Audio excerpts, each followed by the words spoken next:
Sunitha jewellers కొత్త brand Purvi అందమైన 18 grams బంగారు ఆభరణాలు దుబాటు ధరల్లో వివరాలకు సంప్రదించండి. నమస్తే అమ్మా. నమస్తే అమ్మా. అమ్మ, మార్గశిర మాసంలో ప్రతిదీ ప్రత్యేకమే. అవునమ్మా. ఏ రోజుకి ఆ రోజు చాలా వరకు విశిష్టతలు మనకు కనిపిస్తూ ఉంటాయి. ఇందులో మనకి సుబ్రహ్మణ్య షష్ఠి కూడా ఉంది. అవునమ్మా. అంటే సుబ్రహ్మణ్యుడు జన్మించిన రోజు మార్గశీర్ష షష్ఠి నాడు సుబ్రహ్మణ్యుడు అవతరించాడు అని చెప్తారు. అందుకని దాన్ని సుబ్రహ్మణ్య షష్ఠి అంటారు. కొన్ని ప్రాంతాల వాళ్ళం మనం పుట్టలో పాలు పోసుకోవడం అనేది నాగుల చవితి నాడు చేస్తే కార్తీక మాసంలో, గోదావరి జిల్లా ప్రాంతము, తర్వాత కళింగ ప్రాంతము, అక్కడంతా కూడా ఇంకా గట్టిగా చెప్పాలంటే మనకి తమిళ ప్రాంతం అంతా కూడా సుబ్రహ్మణ్య ఆరాధన చాలా ప్రధానంగా ఉండి అక్కడంతా ఈ సుబ్రహ్మణ్య షష్ఠికి బాగా చేస్తారు. మురుగన్ అని చెప్పి ఆయన్ని బాగా ఆర్మోగం మురుగన్ ఒకటేంటి కందస్వామి అంటే స్కందుడినే కంద అంటారు వాళ్ళు. ఇలా అనమాట. ఇన్ని మామూలుగా కాదు, అంత అద్భుతంగా చేసుకుంటారు. ఒకసారి ఆయన అవతారం ఏ విధంగా జరిగిందో చెప్పండి అమ్మా. సుబ్రహ్మణ్యుడి అవతారం. తారకాసురుడు అని ఒక రాక్షసుడు తపస్సు చేసి శివుడిని మెప్పించి మరణం లేకుండా వరం అడిగాడు. వాళ్ళు అడిగేది అదేగా. అట్లా కుదరదయ్యా, ఏదో ఒక కండిషన్ అడుగు అని అంటే సరే అంటే అది సృష్టికి వ్యతిరేకం కదా. కానీ మీరు చెప్పే విధానం భలే ఉందమ్మా. అదే చెప్తారు కదా, టీఎన్సీ అప్లై అని కంటికి కనపడం చిన్న అక్షరాల్లాగా కండిషన్స్. అదే అట్లాంటిది ఏదన్నా అడుగు కానీ క్లీన్ చిట్ ఇవ్వలేను నేను. అది ఎవరి చేతుల్లోనూ లేదు, అది సృష్టి ధర్మం కాదు కదా అని మరంటే, మరైతే నీకు మాత్రమే పుట్టిన కొడుకు చేతిలో నాకు మరణం పర్వాలేదు అన్నాడు. శివుడికి మాత్రమే ఎలా పుడతాడండి కొడుకు? అందుకే వాడు అలా అడిగాడు. సరే సరే అన్నారు. ఒకసారి ఎప్పుడు సనత్ కుమార్ల వారు అన్నారట, నేను నీకు కొడుగ్గా పుడతాను అని, నీకు మాత్రమే కొడుగ్గా పుడతాను అని, నీకు మాత్రమే ఆయన కూడా. సరే ఈ రెండు జత చేసుకుని రెడీగా పెట్టుకున్నారు. ఈ లోపల ఈ తారకాసురుడు బాధపడలేక దేవతలందరూ యథాప్రకారం విష్ణుమూర్తి దగ్గరికి వెళ్ళారు. కాదమ్మా, వరాల కోసమేమో విపరీతమైన తపస్సు చేస్తారు. కోర లేనిది కోర రానిది కోరి తీసుకుంటారు ఎవరు. ఇంకా తీసుకున్న తర్వాత అంత విచ్చలవిడిగా ఎందుకు? అందుకే కదా వరాలు తీసుకునేది, విచ్చలవిడిగా ప్రవర్తిస్తే ఇబ్బంది లేకుండా ఉండడానికి. వరం లేదనుకో, తప్పు చేస్తే శిక్ష పడుతుంది. వరం ఉందనుకో, తప్పులు చేసుకుంటూ పోవచ్చు. అలా ఎగ్జంప్షన్స్ ఇస్తూనే ఉంటారు. ఎగ్జంప్షన్స్ అయిపోతుంది. అదనమాట వాళ్ళు చేసేది. మాకు చమత్కారంగా మా నాన్నగారు చెప్తూ ఉండేవారు. ఆ రోజుల్లో కాపీలు బాగా కొట్టేవారు. మా చిన్నతనంలో మా నాన్నగారు టీచర్ అనమాట. సన్న అక్షరాలు రాసుకొచ్చారు. ఇంత కాగితం మీద ఇంత ఆన్సర్ రాసుకొచ్చి చాలా కష్టపడి రకరకాల ప్రదేశాల్లో పెట్టుకుని తెచ్చేవారు. వాడిని లేపి మా నాన్నగారు ఒకటే అడిగేవారు, ఒరే ఇది రాయడానికి ఇది అరగంట పట్టింది కదా, అరగంట చదువుకుంటే వచ్చేది కదరా, ఎందుకు కష్టపడి రాసావు? రాసి వెళ్ళి అటు వెళ్ళి చూసుకోవచ్చు, ఒక అక్షరం రాసి భయంగా, దాని బదులు అరగంట నువ్వు కష్టపడి చదివేసుకుంటే అయిపోయేది కదా అని దేవతలందరూ అడిగితే, అప్పటికి శివుడు కొడుకు చేతిలో తప్ప వాడు చావడు కదా, మరి ఎట్లా అంటే శివుడు తపస్సు చేసుకుంటున్నాడు. అప్పటికే సతీదేవి యోగాగ్నిలో శరీరం వదిలేస్తే శివుడు తపస్సుకు వచ్చాడు. ఇది నాకు చాలా నచ్చే విషయం. భార్య పోతే తపస్సుకు వెళ్ళాడు కానీ మళ్ళీ పెళ్లి చేసుకోవడానికి సిద్ధపడలా. ఇది మనకి మన దేవతలను చూసి నేర్చుకోవాల్సిందే. అవునమ్మా. పైగా ఎక్కడ తపస్సు చేసుకుంటున్నాడు? హిమాలయాల దగ్గర. ఏం మేరు పర్వతం దగ్గర చేసుకోవచ్చు, కైలాసం దగ్గర చేసుకోవచ్చు, హిమాలయాల దగ్గర ఎందుకు చేసుకుంటున్నాడు? అక్కడ సతీదేవి పార్వతిగా పుట్టింది కనుక ఆకర్షణ అక్కడికి ఎలా వెళ్ళింది. శరీరాలు మారినా జీవాత్మల యొక్క ఆకర్షణ ఎలా ఉంటుందో ఇక్కడ మనం అర్థం చేసుకోవాలి. అది దాంపత్యం అంటే. అక్కడ తపస్సు చేసుకుంటూ ఉంటే ఆ తపస్సు భంగం చేస్తే కానీ ఆయనకి మళ్ళీ బయటికి రాడు, ఆయన కొడుకు పుట్టడు, దేవతలకి రక్షణ జరగదు. సరే మన్మధుడిని పంపారు, వెళ్ళాడు. మన్మధుడు ప్రయత్నం చేశాడు కానీ మన్మధుడి ప్రయత్నానికి మన్మధుడే శరీరం పోగొట్టుకున్నాడు. ఇక్కడ నేను ఎప్పుడూ చెప్తూ ఉంటా, operation success but doctor died, not patient. Doctor died. అది అనిపోయింది. పార్వతీదేవికి అర్థమైంది ఏ బాహ్య ప్రయత్నం వల్ల కూడా శివుడు దక్కడు అని. అందుకని ఆవిడ కూడా తపస్సు చేసింది. మొత్తానికి వాళ్ళకి వివాహం అయింది. ఇది చాలా విస్తృతంగా చెప్పుకోవాల్సిన విషయం, కానీ ఇక్కడ కుమారస్వామి కనుక దాన్ని క్లుప్తంగా చెప్పుకోవడం అయ్యింది. వారు చాలా ఆనందంగా ఉన్నారు. ఆనందంగా ఉన్నప్పుడు ఎక్కువ కాలం వాళ్ళు రతిక్రీడలో సమయం గడిపారు. అప్పుడు వాళ్ళకు పుట్టేటటువంటి కొడుకు దేవతలందరినీ బాధ పెట్టేస్తాడు, తట్టుకోలేం, వాడి శక్తి ఉందని చెప్పి అక్కడి నుంచి నా వెలుగు చూసి వీళ్ళు తట్టుకోలేకపోయారు. ఆ సమయంలో రుద్రాంశ విజృంభించింది శివుల్లో. ఆయనకి ఉన్నాయి కదా, అష్టమూర్తులు ఉన్నాయి, అందులో రుద్రుడు ఒకడు. ఆ రుద్రాంశ విజృంభించేటప్పటికి తట్టుకోలేక దీన్ని భంగం చేయాలని దేవతలు ఆలోచించారు. అలా భంగం చేసిన కారణంగా శివుడి యొక్క రేతస్సు కింద పడిపోయింది. పడిపోతే పార్వతీదేవి బాధపడింది. నాకు కొడుకులు లేకుండా చేశారు కదా, సంతానం లేకుండా, అందువల్ల దేవతలు ఎవరికి పిల్లలు ఉండరు అని శాపం ఇచ్చేసింది. కానీ ఇది కదా వీళ్ళకి కావాలి, దేవతలకు కావాల్సింది అది. దానికోసం ఏం చేశారు, ఈ రేతస్సును ఎవరు భరించగలరు అంటే ఈవిడిని అడిగారు, గంగాదేవిని అడిగారు. అప్పుడు గంగాదేవి అయితే పార్వతి అసూయపడదు అని వాళ్ళకి ఆశ, సొంత అక్కగారు కదా.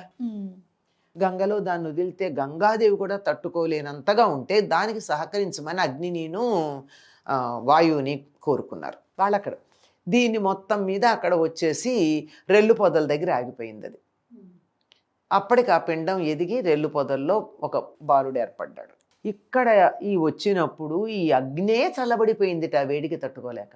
అగ్ని చల్లబడిపోయింది, తట్టుకోలేకపోయింది. అగ్నికి వాయువు తోడైతే కూడా వాళ్ళిద్దరూ కలిస్తే కూడా అవలేదు. అక్కడే అప్పుడు రాగి, బంగారం, తర్వాత వెండి 3 అక్కడ తయారైనాయి అప్పుడు ఆ ప్రాంతాల్లో. ఈ వేడికి తట్టుకోలేక అగ్ని ఘనీభవించినటువంటి చోట అలా తయారయ్యాయి అంటారు. రెల్లు పొదల్లోకి వెళ్ళి రెల్లు పొదల దగ్గర ఆ పిండం అలా ఆగి ఉద్భవించింది. దాన్ని శరవణము అంటారు. శరవణము, శరము అంటే రెల్లు, వనం అంటే పొద, రెల్లు పొద, శరవణం అంటారు దాన్ని. మళ్ళీ నా పక్కన అయ్యాక శరవణ భవుడు అని ఆయనకి పేరు రావడం జరిగింది. ఎందుకు ఇక్కడ జరిగింది అంటే, ఒకప్పుడు ఎప్పుడో శరవణం అని చెప్పబడేటటువంటి ఒక సరస్సు అమ్మవారి గురించి ప్రార్థించి, నాకు ఇక్కడ నీ సంతానం ఇక్కడ ఉండాలి, నువ్వు కోరుకోవడం, అమ్మవారి ప్రతిరూపమే అది. అందుకని అక్కడ ఆగింది. అక్కడి నుంచి ఓ బాలుడు వచ్చాడు. ఆ బాలుడు అగ్నితత్వం కదా, ఆకలితో కెవ్వుమని ఏడిచాడు. అవసరం ఎవరిది? దేవతలది. అందుకని దేవతలు వచ్చి పాలు ఎవరిస్తారా అని చూశారు. చూస్తే అక్కడ కృత్తికలు కనపడ్డారు. ఆ కృత్తికలను అడిగారు. అంటే వీడు సప్త ఋషుల్లో వశిష్ఠుడు తప్ప మిగిలిన 6 ఋషుల యొక్క భార్యలు. అడిగారు. ఇస్తాం కానీ పిల్లవాడు మా పేరు మీద ప్రఖ్యాతి పొందాలి అన్నారు. ఎవరి బిడ్డ అంటే మా బిడ్డను పాలిస్తాం, మా బిడ్డగా లోకంలో ప్రఖ్యాతి పొందాలి అన్నారు.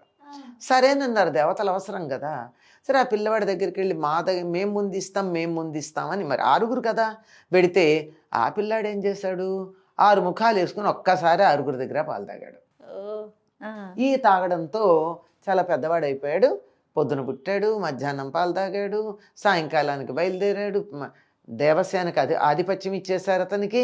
వెళ్ళి తారకాసుర సంహారానికి బయలుదేరాడు. వెళ్ళి సంహారం చేశాడు. ఈయనకి ఎన్ని పేర్లు?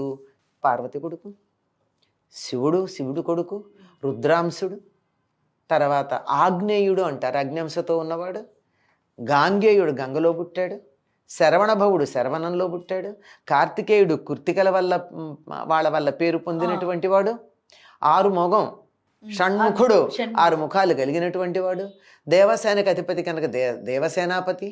మన శరీరంలో ఉండే వెన్నెముకని ఆశ్రయించుకుని ఉండేటటువంటి కుండలినికి అధిపతి కనుక వల్లీపతి. ఆయనకి పేర్లు ఎన్ని పేర్లు ఉన్నాయి. ఈయన పుట్టినటువంటి రోజు మార్గశిర శుద్ధ షష్ఠి. ఆయనకి సంబంధించిన వృత్తాలు ఎన్నున్నాయో ఒక్కొక్క ఘట్టం తెలియజెప్పేటటువంటి క్షేత్రం తమిళనాడులో ఒక్కొక్క 6 క్షేత్రాలు ఉన్నాయి. ఒక్కొక్కటి ఒక్కొక్క ఘట్టాన్ని, జీవితానికి సంబంధించిన ఘట్టాలు చెప్పేది. దీన్ని చాలా గొప్పగా తమిళనాడు గోదావరి తీర ప్రాంతం వాళ్ళు జరుపుకుంటారు సుబ్రహ్మణ్య షష్ఠిని. గోదావరి జిల్లాలో అయితే దీన్ని సుబ్బారాయుడు షష్ఠి అంటారు. పాటలు కూడా ఉన్నాయి. సుబ్బారాయుడు షష్ఠి, చూచి వద్దాను రండి, మా ఇంట్లో పెళ్ళి, మళ్ళీ వద్దాను రండి అంటే అది పాటల్లో కూడా వచ్చేటంత రండి. సుబ్బారాయుడు షష్ఠి ఎంత జాతర జరుపుతారంటే మామూలుగా కాదు. ఎక్కడమ్మా? చాలా ప్రాంతాల్లో జరుపుతారు.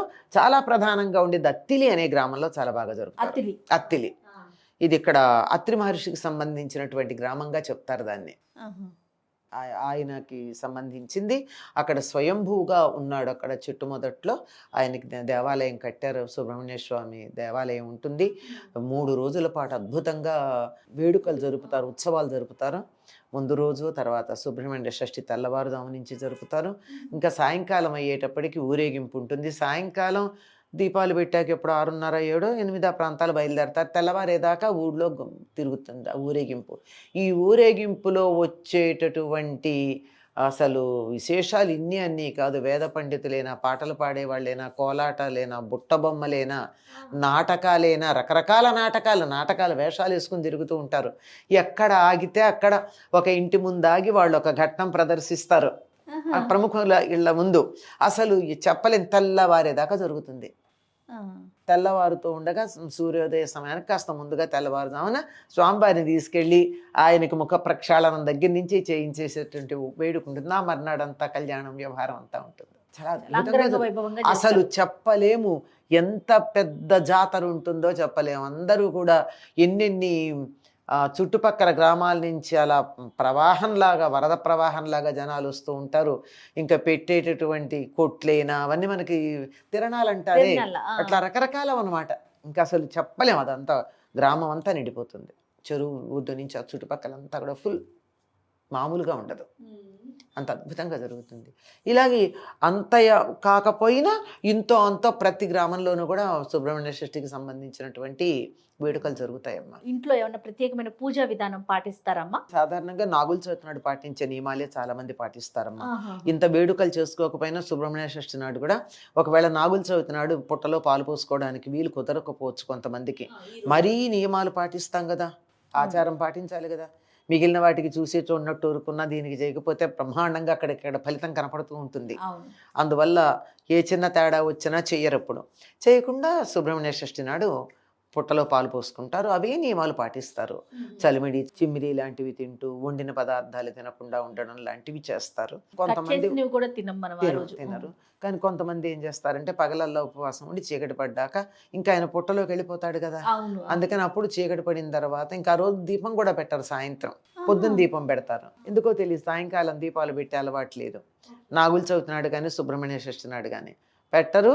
అప్పుడు కొద్దిగా ఉప్పులు కారాలు లేని చప్పిడిది ఏదన్నా చేసుకుని తింటారు. ఒకవేళ తినే దాంట్లో కూడా ఏమీ దేన్ని తరిగ్గానే అలా లేకుండా చేస్తారనమాట. ఇది సర్పారాధన మనందరికీ చాలా ప్రధానం అమ్మ. ఎందుకంటే మనం అంతా కూడా నాగజాతికి చెందిన వాళ్ళంగా చెప్తూ ఉంటారు. అంచేత సర్పాలను ఆరాధించడం అన్నది మామూలుగా అయితే ఏది పాముల్ని తేళ్లని ఆరాధిస్తారు, వీళ్ళంతా చెట్లని పుట్టలని ఆరాధిస్తారు భారతీయులు, అనాగరికులు అంటారు. కానీ మన శరీరంలో ఉండే శుక్రధాతువును ఆరాధించటానికి సింబాలిక్గా దీన్ని ఆరాధిస్తాం. నమస్తే. నమస్తే.